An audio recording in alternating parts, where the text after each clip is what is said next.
I am the teacher, Bronwyn Slate. If you'd like to participate live today, you can call the Wahsa studio at 1-800-465-7144 or 737-4017. You can listen on the radio at 91.9 FM and also on the television at Bell Express View Channel 972. You are always welcome to join me live through the Zoom link, which is available from me, your teacher, and also your DEC.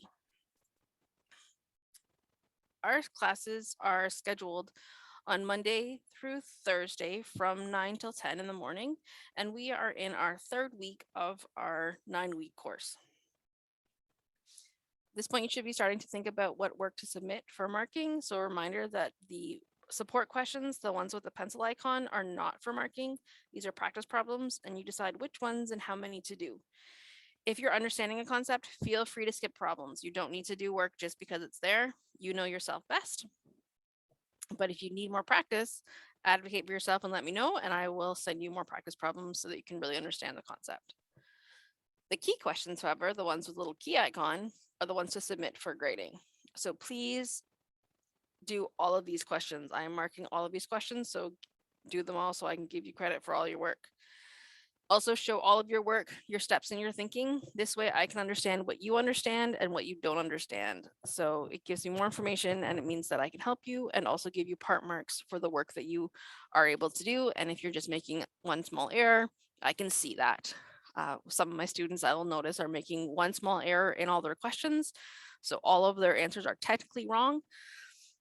But because I can tell what their error is, I know that they're just making this one small problem, which is potentially an easy fix or just something to note. And therefore I won't take off the same marks over and over and over again because you're only actually making one mistake. So show me your work. So then how do you submit your work for marking? There's 3 methods. The first is to scan and send your work electronically. You can scan your completed work in through a device. If you have an Apple device, the Notes app has a scan function, and the Android devices have a Google Drive app that also has a scan function. This is fairly straightforward, but if you need support, let me know and I can help you. Also, if you need to take pictures because that's what works for you, that's fine. The scanning just makes those files a little bit smaller and more compact, which makes it easier for me, but it's not a big deal if you need to take pictures if that's what works for you. Then you can send it to me through email to studentwork@nnec.on.ca and CC it to bronwyn.slate@nnec.on.ca. Or you can send it to me through Facebook Messenger, where my name is B. Slate Wahsa. The second method is to drop your work off in Sioux Lookout.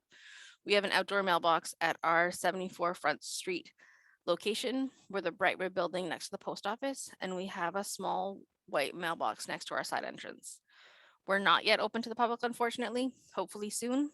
But at this time, just put your work in the mailbox and I'll get it back to you as soon as I can.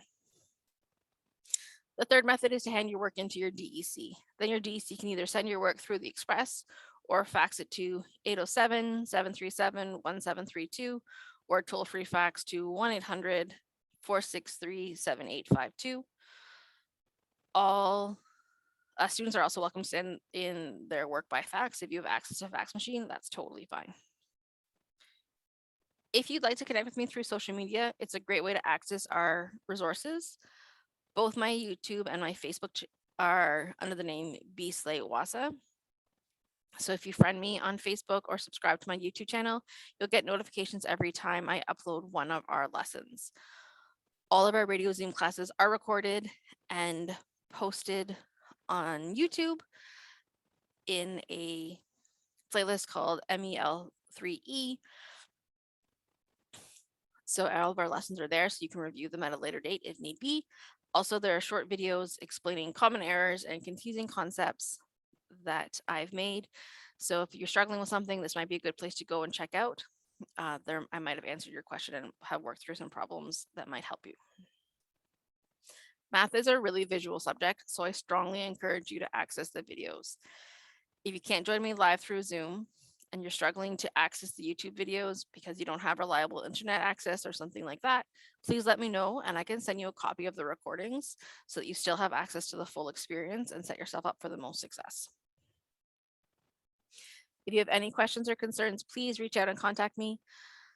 I am reaching out to students, but it can take time and I need you to respond. So I'm either emailing you, Facebook, sending you a Facebook message, or calling you. So please reach out if I haven't reached out to you, if you haven't connected with me yet. My email address is bronwyn.slate, and that's spelled BRONWYN.SLATE at nnec.on.ca. My Facebook account is under the name B Slate Wahsa. My phone number at the office is 807-737-1488, extension 2209, or toll free 1-800-667-3703. My office hours are Monday through Friday, 8 a.m. till 2 p.m. But if you can't get a hold of me during that time and we need to set up a time to speak outside of those hours, let me know and we can arrange a time that is convenient for both of us. All right, we are on to Unit 2 today, Lesson 6, which is buying decisions. So our learning goals for today's lesson is that by the end of this lesson, you will understand the best buy in a variety of situations. You will understand why companies offer purchasing incentives and the different kinds that are common. And you'll be able to convert Canadian dollars, so CAD, to US dollars, USD, and from US dollars to Canadian dollars. So our success criteria, knowing that you've met the learning goals because you can calculate unit prices and decide upon the best buy. You can explain the benefits of various purchasing incentive programs, and you can calculate Canadian dollars to US dollars conversions. All right, but first let's do some mental math and activate our brain. I don't believe in mad math minutes that put focus on speed and memorization. I find that this method of hoping students learning their facts really doesn't work and doesn't set students up for success.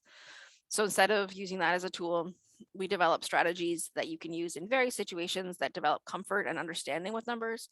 So you can actually apply this in lots of situations opposed to just memorizing facts that don't help you in other situations.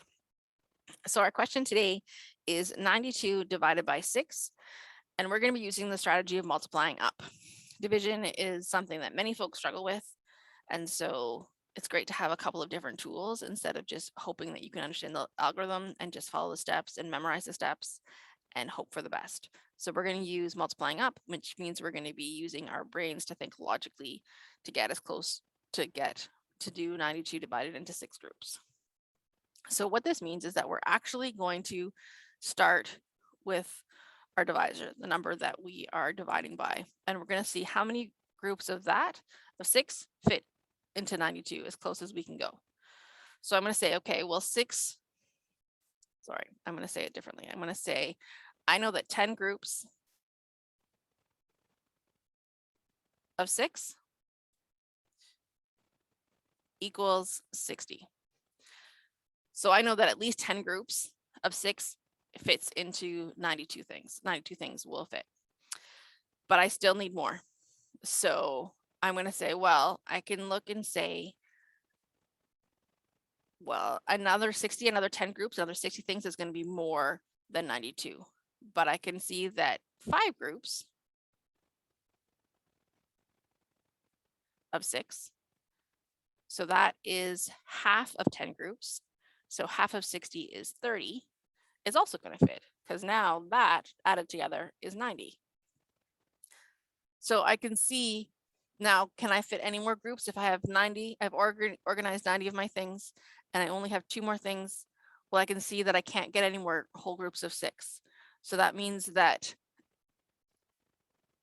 I only have 15 groups of 6, of whole groups of 6 can fit into 92.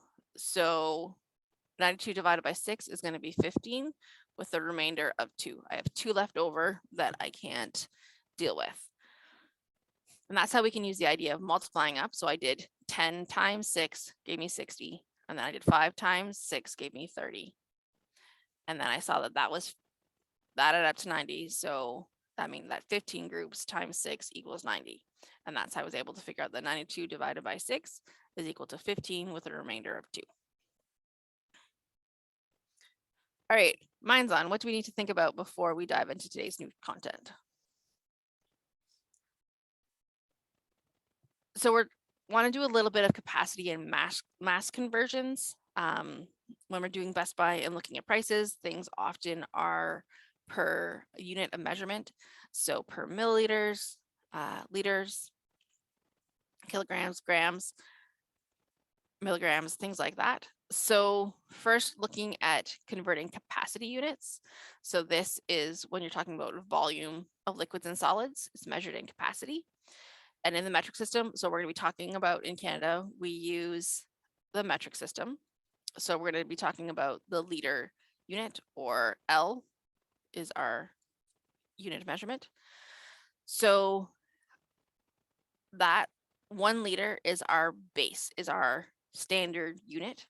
And so then in order to figure out if we are converting, if we're in liters, then if we want to convert to milliliters, we times it by 1,000 because 1 liter is equal to 1,000 milliliters. If we are in milliliters and we want to convert it into liters, we're going to divide by 1,000 again because 1 liter is equal to 1,000 milliliters. In terms of liters, we generally don't use kiloliters or megaliters. Those aren't two units that we use too often in just our day-to-days. So more are going to be focusing on liters and milliliters. Those are more realistic in our day-to-day lives.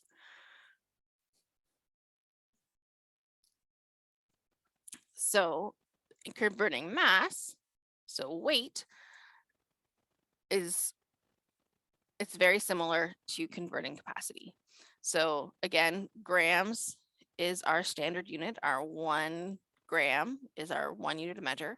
And so if we're going down to milligrams, we times by 1,000. If we're going up from milligrams to grams, we divide by 1,000. So this is the same with centimeter, with meters, and liters and grams are all the same in metric, is that go from 1 to a milligram, so we times by 1,000 to go from 1 gram up to a kilogram, or from 1 meter up to a kilometer, we divide by 1,000. So to go from a bigger one to a smaller one, we're going to multiply. To go from a smaller unit to a bigger unit, we're going to divide. And by 1,000, depending on if we're going from milligrams to grams to kilograms, and then tons if you were going that large. So this is just something to remember and come back to as we're going through our lesson today. We may need to convert units, and so it's important to remember this method of having to convert. All right, so what are we doing new today? What are our new concepts? So first off, when will you use this in real life? So we are strengthening our ability to think critically. Not all of the skills that we are developing or the concepts that we talk about in our class feel like things that we are going to be using every day. But our ability to think critically and make decisions are something that we are going to be needing to do every day. Many of the things that we're talking about today and in this course, we do use are practical things that we do use frequently. But again, being able to think critically and make decisions is something that no matter what you're doing in life, you're going to need to be able to do. So that's what we're strengthening our ability to do. All right, first we're going to talk about unit prices. So this is on page 3 of your IL booklet. We're in the second package now, right, in unit 2. So unit price is the total price for a package divided by the number of units or items in the package. So it often could be, so it's dollars, so price per 1 liter, or the dollar per egg would be the unit price, or the dollar per 1 kilogram, the dollars per 100 grams. Grams are really small, so sometimes they do this where it's 100 grams, even though that doesn't feel like it's 1 gram. But sometimes it might just be by 1 gram. So unit price is always dollars per 1 thing that it is that you are buying, either 1 item or 1 unit of measurement. So let's calculate the unit price for the following. Let's look at what this actually means. So for example, we have 3 pounds of onions for $2.47. So to figure out the unit price, so how much, so what that means for this situation is that we want dollars per pound, dollars per 1 pound. So we're always knowing what your unit price is to figure out your division. You're always going to do your dollars. We're always, right now, because we're talking about price, unit price is how much for 1 unit, for $1. So $2.47 divided by 3 pounds is going to give us, using our calculator, is going to be $2.47. Sorry, I forgot that for some reason my calculator isn't happy with me. Divided by 3 is equal to 0.82 dollars, so 82 cents per pound. So I said this wrong before. I said this is per unit price is per $1. It's not per dollar. It's how many dollars per 1 unit, per 1 pound, per 1 kilogram, per 1 egg, whatever. So that means that for these onions, it is 82 cents for 1 pound of onions. So still in terms of the box of cereal, for the second example, we have dollars per gram, because we're saying how many dollars per grams of cereal. So we have $4.67 divided by 354 grams is equal to, and this could be really useful if you are trying to compare 2 different boxes. So say you have one box that is 45 grams, and you have one box that is 500 grams. You don't know which one is the better buy, which one's more expensive. So if converting it to unit price means that we know that, oh, I didn't actually look at the number. It is 0.0135, so 0.014 cents or dollars per gram. Now, this is a case where you may go smaller than the 2 decimal places for money, because 0.01, so it's 1 cent per gram. But looking at the other decimal place, it does add up over time. So grams are really small. So that's why sometimes we do per 100 grams opposed to per gram. Okay, let's keep going. So if we have 12 bags of popcorn for $5.99, so we're looking for dollars per bag is going to be our unit price. So $5.99 divided by 12 is going to figure out how much 1 bag of popcorn is equivalent to. And we're going to keep looking, we're going to keep comparing so you can see. So this is 0.499. So if we're going to, so basically it's 50 cents per 1 bag of popcorn. And then if you're doing cans of pop, so we're looking for dollars per can. So 24 cans of pop for $10.47. So we have $10.47 divided by 24 is equal to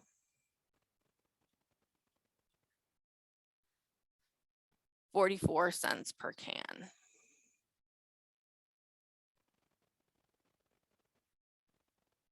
And this is how you can see that buying a case of pop, you get 1 can of pop for 44 cents. Whereas if you just buy a can of pop from the freezer, or from the fridge, the cash in a store, and they charge you $1.50, they're making more money off of you because you're buying an individual. It's convenient opposed to buying a whole case of pop. That's why sometimes it makes more sense to buy things in bulk. In bigger amounts, you get it for a smaller unit price. All right, so now let's look at another example of how we can compare this, how this might be useful information. So we have a 2-liter glass bottle of mayonnaise sells for $5.49. And a 500 milliliter squeezable plastic bottle of the same brand of mayonnaise costs $2.39. Calculate the unit price per liter for each bottle. So what we're trying to do is figure out which one of these is the better buy. Which one does it make more sense to buy? So one thing to notice is that our units are different. We have 2 liters compared to 500 milliliters. So we want to convert those into, so we want to decide, are we going to be talking about milliliters or are we going to talk about liters? Which one do we want to do so that we're comparing the same thing? So why don't we, you can do either one is fine, but why don't we say that, think that 2 liters is equal to how many milliliters? So it's 2 times 1,000 is equal to 2,000 milliliters. The price is still gonna be the same, but it's just that we're talking about 2,000 milliliters. So now we're talking, if we use that as our amount, then we can compare. So we want to do dollars per milliliter for both. We want them to be in the same units so that we actually know what it is that we're comparing. So I'm going to do $5.49 divided by 2,000 is equal to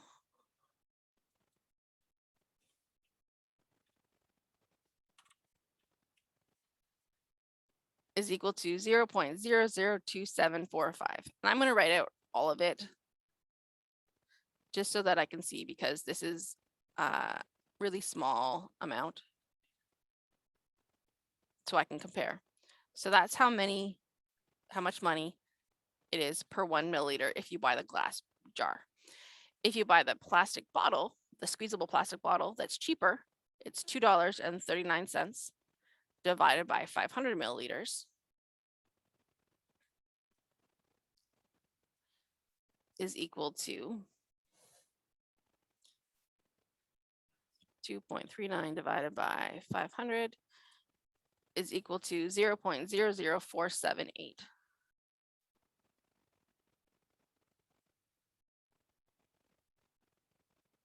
That's how many dollars per milliliter. So those are the, I just realized that the question says to do it per liter, not to do it per milliliter. So now what I'm going to do, so instead of converting it to milliliters, I should have converted it to liters at the beginning. Sorry about that. Again, you can totally do it this way and then convert it to liters at the end. So what that means is I'm just going to divide my amount by 1,000 to convert it into liters, because the numbers are so small, it's hard to compare, right? So that means that I'm going to get, it's going to be $2.74.5. So really just say $2.75 per liter. And this one, we're going to convert to liters. We're going to divide it by 1,000. So because I converted it to milliliters first instead of liters and I didn't read the whole question, I have to do a little bit more work. So that's why it's important to read the whole question. So we can see the glass bottle is $2.75 per liter, whereas the plastic bottle is $4.78 per liter. So you can see it's a really big difference. It's two whole more dollars just to have the smaller amount and to have it in the squeezable bottle. So even though that price is cheaper, in the long run, it's not actually going to be cheaper for you. You still need to decide what makes more sense for you right now. I'm not saying that financially the glass bottle is the better buy, but within the context of your life, it might not be. So which of the two container gives you more for your money? The 2-liter glass bottle gives you more for your money.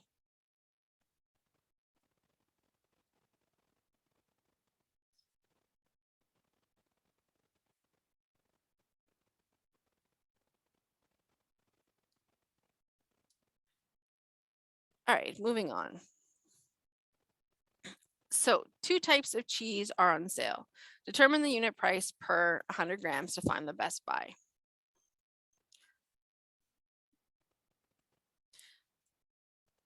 So with this one, we have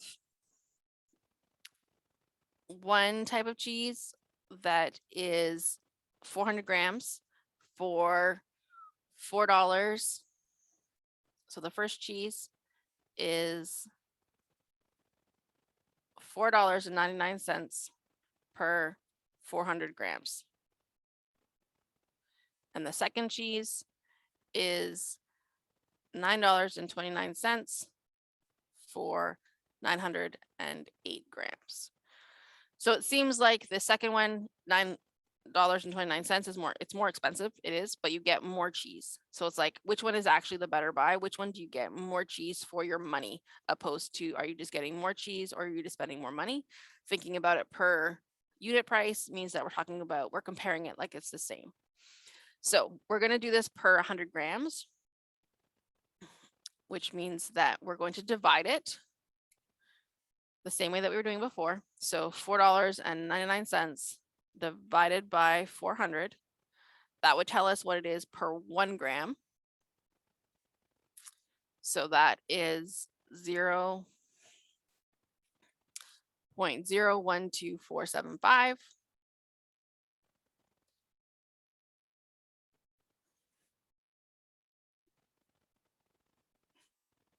So that's how many dollars it is per gram. So to figure out how much it is per 100 grams, we need to multiply it by 100 in order to change it into 100 grams so that we can compare not such a small amount. And this is like what we just did with the liters. So we multiply that by 100 and we're going to get $1.25 per 100 grams. Okay, so then for the second one, how much we're going to do it? We're going to do the same thing, is that we're going to divide $9.29 by 908 grams, and that tells us how much it is per 1 gram. So 0.01023, and it keeps going, but I'm going to stop there. I'm going to do it to 5 decimal places. Is pretty good. It's going to give us enough information. So that's how many dollars it is per 1 gram. So to do it per 100 grams, we're going to times it by 100 grams.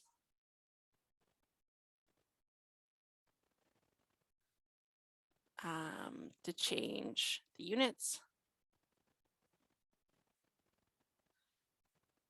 is equal to $1.02 per 100 grams. So between the two, we can see that for the same amount of cheese, if we were buying 100 grams of this kind of cheese, that the second one would be the better buy, because it's $1.02 per 100 grams, opposed to the other one, which is $1.25 per 100 grams. All right, so now you should be able to do the practice or the support questions on page 4, questions 1 and 2. All right, now let's look at incentives to buy. So this is on page 5 of your IL booklet. And an incentive is something that motivates an individual to perform an action, such as making a purchase, completing a survey, or signing up for a mailing list. So the incentive is trying to get you to do something for the company. So often price reduction, so rebates, coupons for dollars off or percentages off, or buy one, get one free types of offers. These are all incentives to get you to buy at their store. Loyalty programs like punch cards or point systems, such as buy 10 coffees and get the 11th free, or frequent flyer miles and insurance discounts given based on consecutive number of years insured with the company. Those are all, if you continue to spend money at this company because you've been loyal to them, they're giving you a deal on something.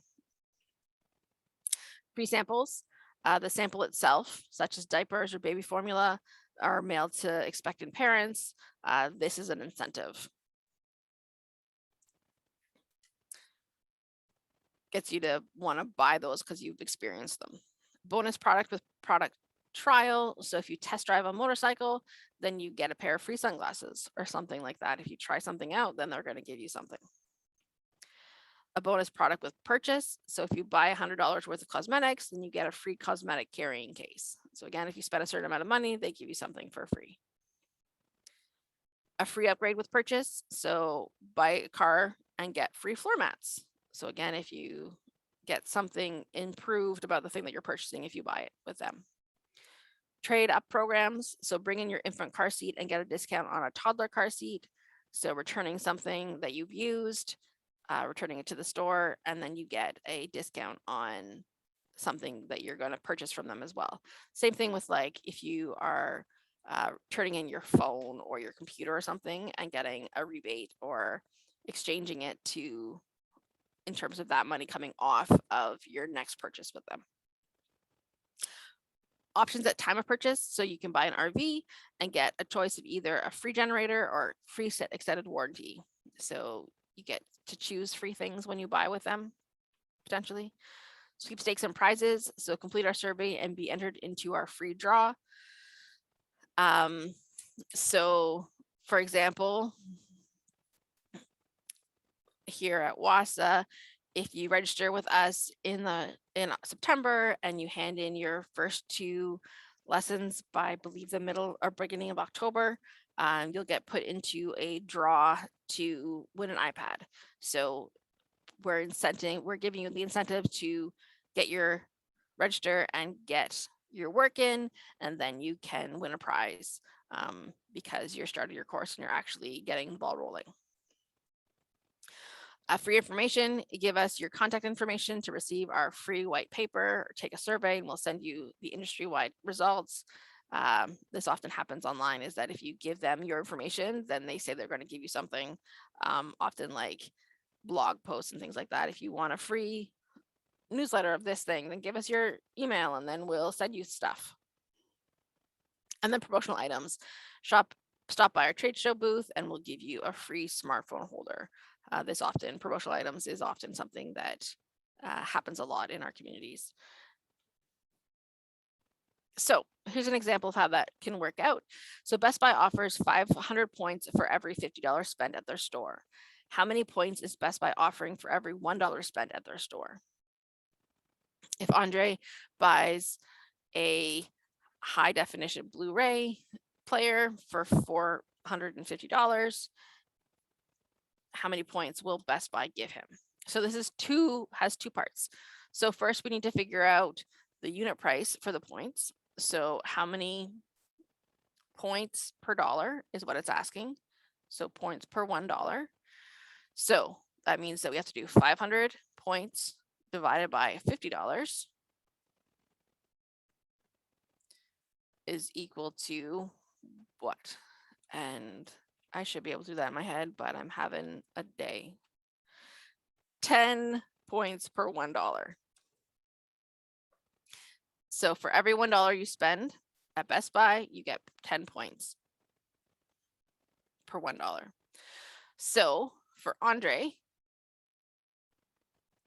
if he had spent $450,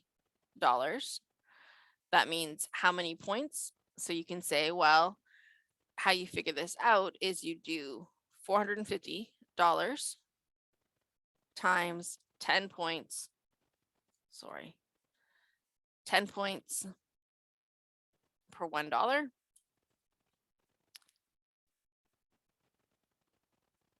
So that means that you're going to multiply it by 10 and divide by 1. So multiplying by 10 is 4,500. Divided by 1 is still 4,100. So you're going to get 4,100. Andre is going to get 4,100, 500 points. See? Sorry, I'm saying the wrong things.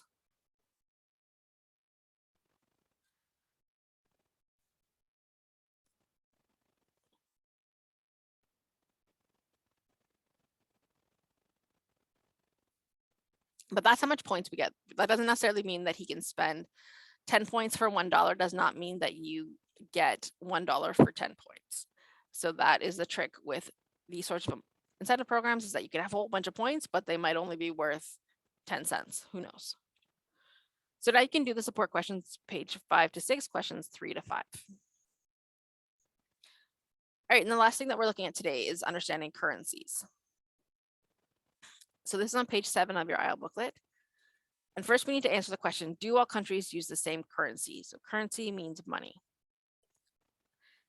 So currency refers to the money used in a particular country. So in Canada, we use the Canadian dollar. In France, they use euros. In Mexico, they use Mexican pesos. In Japan, they use yen.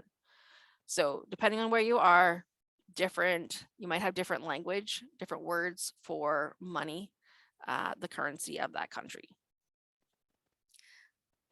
Countries decide what type of money will have legal tender in their territory.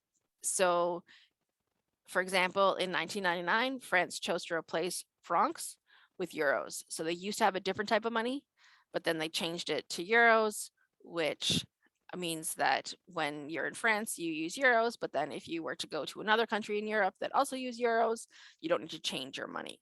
So that's why France, very many countries in Europe decided to do that they would use euros, but not all countries in Europe decided they decided that each individual country decided that. So you can go to the world currency symbols here. If you this link, which I'll put in our show notes, you click here, then you can see that for some reason it is not letting me go there. So I will put an actually working link to show you here. Here you can see some examples of what different currencies look like. But I'll put a working link in the show notes so that you can actually go and see all the different currencies in the world. But here you can see the US dollar uses a dollar symbol, and USD is a short form. Here down here we have Canadian dollar, which also uses a dollar symbol. Australian dollar also uses a dollar symbol. Singapore dollar also uses a dollar symbol. New Zealand dollar also uses a dollar symbol. Here, in Canada, we don't say C dollar symbol, we just say dollar symbol because we're in Canada. In New Zealand, they're just going to use a dollar symbol. They're not going to say NZ dollar. But this is when we are talking about different countries, these different dollars have different values. And so that's why we indicate. This graphic I obviously got from a US site so that they say US dollar is just a dollar symbol, but really it should have a US to make sure that we know that it's a dollar symbol or US dollar. Anyway, there's also euros, which is this symbol, pounds, which is this pound symbol in Great Britain, an Indian rupee, a Russian ruble. There's various, as you can see, lots of different symbols depending on where you are in the world. So if you're going to be somewhere else in the world, it's really good to know what their symbols mean. So then how is the value of the Canadian dollar determined? Because all money is not equal in the world. It rises or falls every day because the Bank of Canada lets it float, meaning it varies according to demand. The more people want to buy Canadian products, the more our dollar is worth. So what is an exchange rate? The price of one currency compared to another is what an exchange rate is. So you have to be talking about, are you talking about Canadian to American dollars? Are you talking about Canadian to Japanese yens? The exchange rate is going to be different. How much is the value of that compared to the other one? So let's go to this link. Hopefully it's going to work for me today. Yes. So xrates.com is a calculator that shows you the various rates of money compared to, you can convert money, $1 from all sorts of currencies in the world to all sorts of other currencies in the world. So using online calculators can be really helpful to figure out what your exchange rates are, because these are changing every day. Even if the things that I put in our PowerPoint are going to be not quite right, because this is done as of right this second, and this is constantly changing. So if you want to get current to the second information, you go to xrates.com, or just search up current currency rates, exchange rates online. but it's okay to have rough approximations because it's constantly changing. So here is an example of converting. So $1 is $1, one Great Britain pound is one Great Britain pound. This is just a way of organizing information so that you can see them compared. So $1 Canadian equals how much of each other country's currency. So if we go to exchange rate, we can go and we can find that out and write it in. So then how do we actually convert from Canadian dollars to US dollars? And again, this is on page 7 of your IL booklet. So you can use that online currency. You can just go in and convert it, but understanding how to do it is also important. So when many people from the US visit Canada, they pay with US dollars. That happens here in Sioux Lookout all the time. So it currently is about $1 Canadian is about 0.78673 US dollars. This was true when I made this PowerPoint. It might be slightly different today in this moment because money changes constantly. So that means that for every $1 purchase in Canada, Americans pay just about 79 cents in US dollars. So how do we actually calculate that? So when we're in doubt, setting up ratios really makes the most sense. So put whatever you want on the top to figure this out. So let's look at an example. Greta is visiting Sioux Lookout from Minnesota, and she buys a wagon at Red Apple before, obviously I wrote this out last year before Red Apple had their ceiling caved in, for $100 and $186.65, taxes included. So don't worry about tax. How much US dollars does she have to pay? So how we figure this out is what we're trying to say is that we want to know how much US dollars, that's what we're looking for. So we're going to put that on the top, is equal to $1 and $186.65 Canadian dollars. So using the ratio that we just had, where $1 is equal to 79 US dollars, we say, sorry, US cent, 0.79 US dollars, 79 cents is equal to $1 Canadian. So that means in order to figure out what this is, we're going to multiply both sides by $186.65. And so we're looking for the US dollars, because this cancels off when we were comparing it. If we do it to one side, we're going to do it to the other side.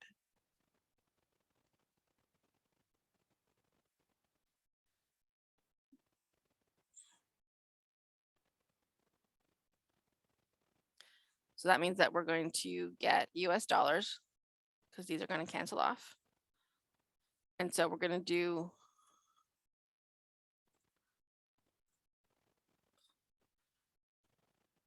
$0.79 times $186.65 divided by $1 is equal to $147.45.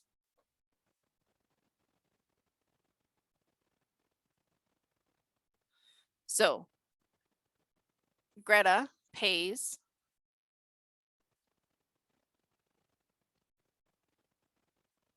$147.45 in American dollars or in US dollars. So it's the same value, but she has to pay less money because she's using money that has more value. Looks like okay. So now you can do the support questions on page 8, question number 6. So then how is the value of the Canadian dollar determined? How do we figure it out the other way? So one of another country's currency is equal to this many Canadian dollars. So again, we can look at the graph and fill that out, but we're not going to do that right now. So when we're changing from US dollars to Canadian dollars. So if we were to shop online at American stores, the conversion factor changes again daily and is currently about $1 is about $1.27. So for every time that you purchase something in American, that's $1, you're going to spend $1.27 in Canada. So again, let's use the ratios to figure this out. So Ty buys a smartwatch on Amazon.com for $225.99, tax included. How much Canadian dollars does she spend? So again, we're looking for Canadian dollars. So we're going to put that on top. So Canadian dollars divided by the American money, $225.99. Remember, you can shop from Amazon.ca, which is Canadian dollars, or you can sometimes end up shopping from Amazon.com, which is going to be American dollars. So then you divide it. So then you're going to say that this is equal to how much? $1.27 Canadian divided by $1 American.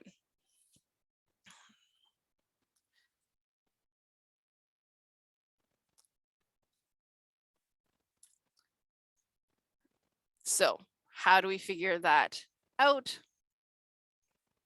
We're going to multiply both sides by the $225.99 in order to get it just to be $1 Canadian.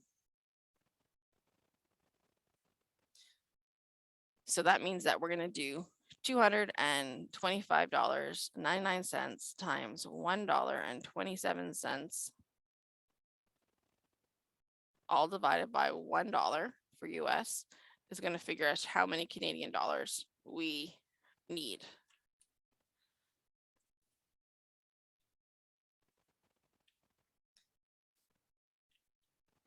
So using our calculator gives us $287.21.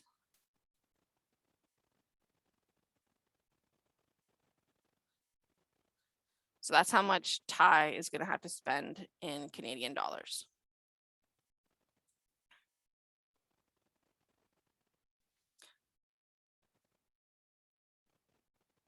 So if you want to only use one Canadian dollar conversion, you don't want to have to remember the two different ones. You can still use this to convert. You can still use that one Canadian dollar equals 0.78673 US dollars. You can always use this to convert Canadian to US dollars this same way. So how you would do it is that if we want to convert $386.13 US to Canadian, we want Canadian dollars. So what that means is that we're going to say Canadian dollars on top is what we're looking for, divided by $386.13 US dollars is equal to, and we want the Canadian part on top. So we want it to be equal to 1 Canadian dollar over 0.78673 US dollars. Because we want Canadian dollars, we put Canadian dollars on the top. So that means that we put Canadian dollars on the top on one side, we're going to put Canadian dollars on the other side, on the top. So that means that in order to get Canadian dollars by itself, we're going to multiply both sides by $386.13 to cancel off it on this side. And this is algebra. And if you're unsure what I'm doing, going to my YouTube channel and checking it out under some algebra, I believe there's some videos there that are going to help you.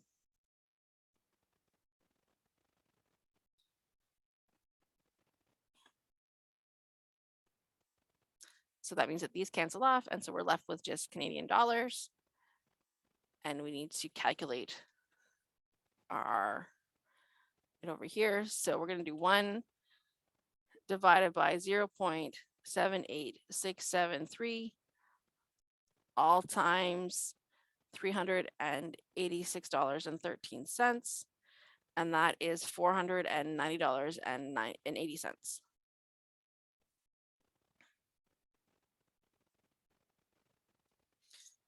And so you can always use this one ratio, or you just have to pay attention to if you're looking for Canadian dollars or American dollars and put what you're looking for on the top.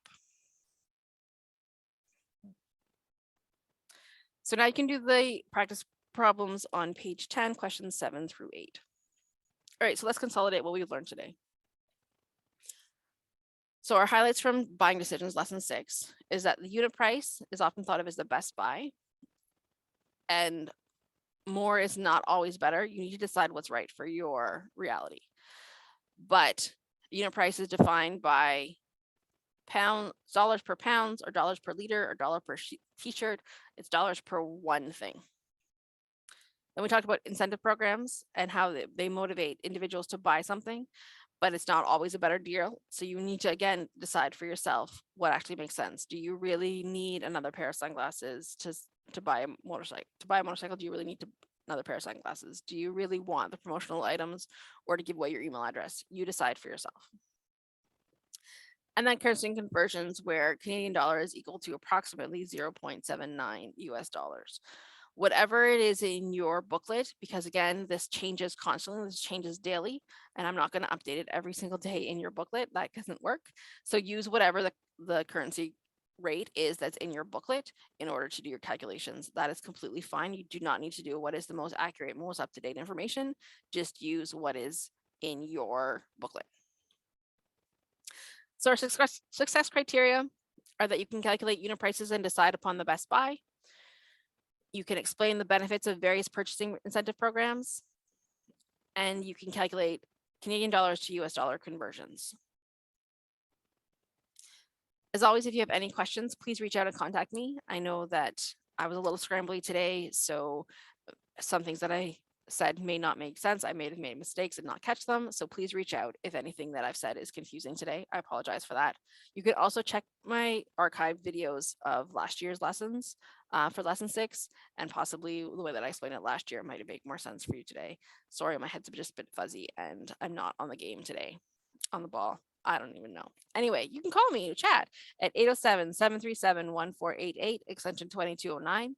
Or toll free 1-800-667-3703. You can always email me and at bronwyn.slate@nnec.on.ca, or connect with me through Facebook Messenger at bslatewahsa. Remember, all of our lessons are uploaded to YouTube at bslatewahsa is the channel, and there are archives from previous years as well. If for some reason there's a glitch or something and you can't access this year's, check out last year's. Thank you so much for joining me. I hope you have a lovely day and do well with lesson 6 and Miigwech.